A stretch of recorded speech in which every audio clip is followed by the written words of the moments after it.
Hey guys, doing a little free-form recording here, so bear with me as I walk around. In the streets of Beverly Hills this morning, Marcel and I are visiting here because she has a medical thing going on, so not a fun trip, but there's a lot of good vegan eats, seeing the scenery, all that, enjoying the fancy cars. But I wanted to catch up on something I'm dealing with that maybe some people can relate to or at least benefit from me sharing. I injured my abdominals really badly in 2010. I was doing an 1,100 pound leg press, strained my abs so bad I couldn't train for 6 months, lost all my gains. I was basically disqualified from a big online fitness competition I was in that I was doing very well in. I no longer had the physique for it. But I got over it. I got back to heavy lifting, strong training. It took about 6+ years to get back to really where I had been before that injury. And things have been going well since then. Now, flash forward to this past winter of 2025, and I've been heavy training again. But I noticed sometime in between those two time points, I got an umbilical hernia. So if you're not familiar with that, a hernia is a tear of the abdominal wall where you start to get a bulge out of organs. And it wasn't serious, it was asymptomatic, so it wasn't a problem.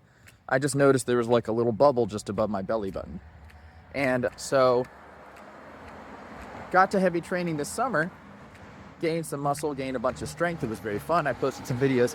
And then, lo and behold, kayaking on my birthday in July, loaded up a 2-person kayak with 4 people, Marcella, myself, and our 2 smaller kids, Maxine and Ender. So, about 400 pounds worth of people or something in a big 2-person kayak. And went kayaking in a strong current and a motion I'm not used to with the rotational force of paddling. That triggered what I think was a severe increase in the trauma from that hernia, my umbilical hernia. And so stopped all training. I had a lot of pain, couldn't do anything, aggravated it. And having that experience of having to cease all training in 2010, I was very cautious with this. Now, it's slowly been improving. Granted, as I record this, it's early October, so it's been about 3 months. And at first I did nothing. I'll share my weight graph here when I post this so that you guys can see. My weight shot up when I was doing that heavy training in the winter. You can see it drop down pretty precipitously in July when I stopped anything. But the point I wanted to make here is that I was able to very cautiously find some things I can still do. And that's what I think might be helpful to people watching this, is particularly with core injuries, lower back injuries, abdominal injuries, it can feel like you're hopeless, like absolutely everything hurts because everything travels through your core. I know as a trainer, and having been a trainer for almost 20 years, lower back injuries are the hardest things to keep people in the gym with because it's very difficult to work around. For myself, I've found 4 exercises consistently are not causing a problem. I found in general I can lift, carry about 30 pounds. More than that, I start to be like, it feels iffy, and I'm careful. So at work, I'm unfortunately having my clients slip the 45s around and stuff for setup purposes, and I can do the smaller weights. In terms of my own training, I'm keeping it to 30, 25 pounds and body weight, but it has to be things that don't engage my core at all. So the 4 exercises I've been sticking to that seem to work my whole body are single arm dumbbell preacher curls, because my arm is supported. It's not engaging my abdominals at all. The hyperextension, 45-degree hyperextension. And I've been doing this one-legged so that it's a difficult enough challenge. And that's pretty hard, doing them one-legged with body weight. I've built up to where I can do about 10 reps. At first, it was more like 4 to 6. Spanish squats, which is a really great quad exercise that doesn't load your core at all. It's like a body weight squat. Really pushes all the work into the quads. And then body weight single leg calf raise. And again, I can only hold 25 pounds or so in my one hand when I'm doing that, so I can't do those too heavy, but I'm doing them consistently. Some other things I've sprinkled in that feel iffier for me are bodyweight hip thrusts, Nordic leg curls, and parallel bar chest dips. Those I seem to be able to do a little bit of once in a while. I'm hitting about 3 to 4 times a week.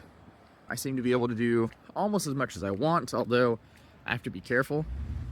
And so far I've gained back some of the weight I initially lost in July from ceasing training, and physique-wise, I'm doing all right. Obviously, my abs are kind of blurring away to nothing, but that's to be expected if I'm not able to train them. And another approach I'm taking that's more of a treatment to the injury rather than a workaround is I'm trying to utilize isometrics from my knowledge in muscle activation techniques. One of the tools we use in muscle activation is we perform very, very gentle and very specific isometric contractions to try and get a muscle to wake up, essentially, to be activated and to be recruited more effectively by your brain when you initiate movement. So the muscles I'm focusing on when I do this are my transverse abdominis, which is the muscle that pulls in your gut when you suck in. You know, if you're familiar with the exercise called a vacuum, that's your transverse abdominis. And so I do a 6-second isometric for the upper transverse abdominis, and then I relax, and then I do it for the lower transverse abdominis, and I relax, and then I do an isometric contraction for the abs, just very, very gently flexing my abs for 6 seconds. 6 seconds is the interval we typically use in muscle activation, because you get a ramping up of the muscle innervation and activity before it starts to plateau and then drop off from overstimulation. And it's essential to make sure this is very, very gentle. One, for me, the tissue's damaged and I don't want to contract it too hard and exacerbate that damage. And two, neurologically, if you take a muscle that's inflamed and distressed and you try to recruit it too hard, you're more likely to recruit compensation muscles and actually kind of shoot yourself in the foot and teach your body bad patterns that you're trying to avoid. To really isolate a muscle that is having trouble being recruited or is inflamed, you want to be very, very gentle and very, very deliberate and just do it for brief, as I mentioned, 6-second contractions. So I'm doing that every evening. I'll run through each of those muscles 3 or 4 times, so it only takes a minute or two. But this could be a strategy if anyone's struggling with chronic injury, particularly a core injury where you feel like you can't get your regular workouts in, you can't get much of anything, and you're feeling frustrated. I would try, as just a basic strategy, find the workaround exercises you can do with relatively high intensity that don't bother the area at all. You know, something that will allow you to keep training to at least some extent. For the area that is injured, after you wait a couple weeks at least for the inflammation and acute damage to die down, obviously treat it with heat or ice or go see a medical professional, goes without saying. But enlist some of these very gentle 6-second isometric contractions, just very, very gently squeezing the muscle for 6 seconds and then resting. And I would say between 3 and 6 times you could do that on that target muscle. And you can do that every day just to kind of improve recruitment of that muscle so it doesn't lose too much tone and help rebuild it and make sure that your body's not going to completely develop patterns where you work around it moving forward. Please share.